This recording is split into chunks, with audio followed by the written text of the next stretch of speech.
Okay folks, I told you that I was going to do a real quick bookmark tutorial tonight. So we're going live and we're going to do this super fast.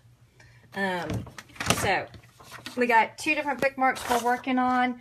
We've got this one and we've got this one. The first step in every one of my bookmark patterns is going to be a die line. So what you do is you hoop yourself some medium weight cutaway stabilizer. You throw it just this in the machine and you run step one, and that's going to give you your die lines. You want to go closer so they can see it? There we go. All right, this is for those of you who like to cheat on your vinyl and don't want to use a whole lot. The die line lets you know your placement. Once you've done step one, you just float your vinyl on top. You don't have to pin it, you don't have to tape it, you don't have to do anything. If you're extra super paranoid, then you can go ahead and put a little piece of tape here and here, or you can use some 404 spray adhesive. Okay, so that's step one. There's your die line. Put your vinyl down, then you throw it back in the machine and you sew everything but the last two steps. Be right back.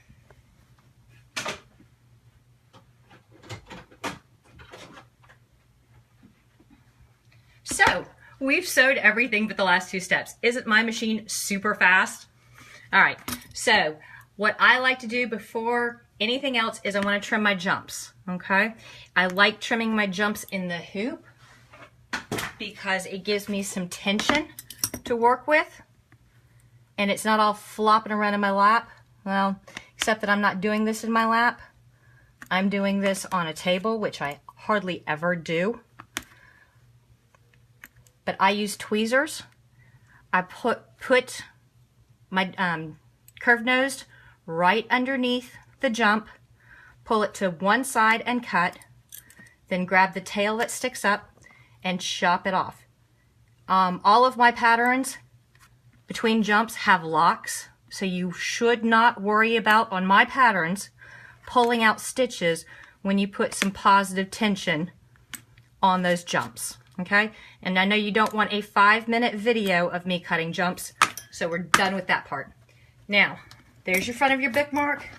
You flip it over, you take a piece of vinyl and tape. You have no idea how much I love my tape. And you tape it to the back so that you can do your last two steps. Your last two steps are going to be the eyelet and the outline. I do them separately in case you want to get all special. And have your eyelet be one color and your outline be the other. The one thing that you want to pay attention to on this step is whatever color your eyelet and outline are going to be, you want your bobbin to match. So you're going to spin up a bobbin to match. And what do we think, goldenrod for this one? All right, so come on over here. You're going to take out your bobbin. And you're going to put in a matching bobbin. For the eyelet and the outline, it is not going to be any big deal to run top thread on it, but usually you want to use whatever your machine runs, either 60 weight or 90 weight bobbin thread. All right, we're going to start that and let it go. Once it's done, your bookmarks should look like this, completely done. So here are the quick, easy ways to go ahead and cut out your bookmarks. You pop them out of your hoop. Now some people sit there with their scissors and they cut all the way around. I got a D in cutting and pasting in kindergarten, so we avoid that as much as possible. I started out as a seamstress and then I went to being a quilter, so I still have a lot of my old quilting tools. This is a 12-inch Omni-Grid ruler. And I line up the 1/8 inch mark right there on my outer outline line. Take my roto cutter, go boom, turn, line up, go boom, turn, line up. And if you had cut as many quilt squares as I've cut in my life, you would go this fast too. Trust me. Okay, now We've got to do the inners. Again, pick one or the other. 1/8 of an inch. Boom. Flip it around. 1/8 of an inch. Boom. Now you want those nice curved corners, and this is where my D and cutting and pasting in kindergarten come back to haunt me. Uh-oh. Down. Okay. Oh, we have to shoot this down. This is an odd angle. All right, I'm going to have to cut this curve.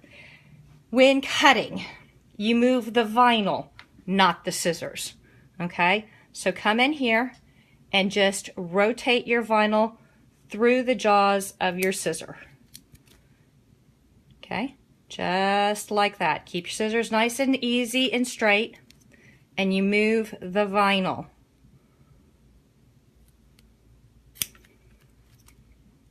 Also, you noticed I didn't have to cut the whole thing out. I just had to do the corners. Yeah, that's the wrong angle. We'll do that one more time. All right, move your bookmark, not your scissors. Rotate your bookmark, not your scissors. Okay, and one last corner. Now we have to punch out, oops, where am I at? Punch out our eyelet. Okay, I've heard a lot of people go, oh, I have a crocodile for that. And that's awesome, and that's great that you have a crocodile, except I already had a leather punch set, so why go spend the money on a crocodile when you have real tools?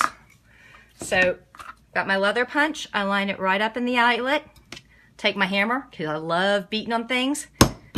The one thing you need to know, though, is you need some sort of wood backing it, because if you do your leather punch on your self-healing mat, it will not heal.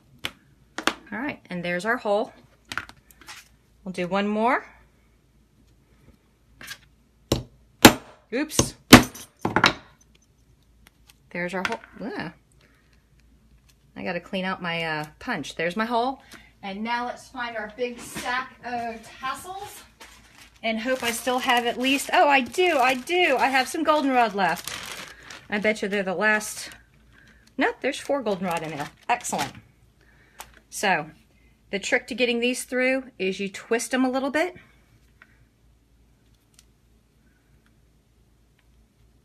And then you pull them through. And there you go. There's really nothing tricky about bookmarks. There's nothing special. They're one of the easier patterns for in the hoop. And apparently they're getting super popular nowadays.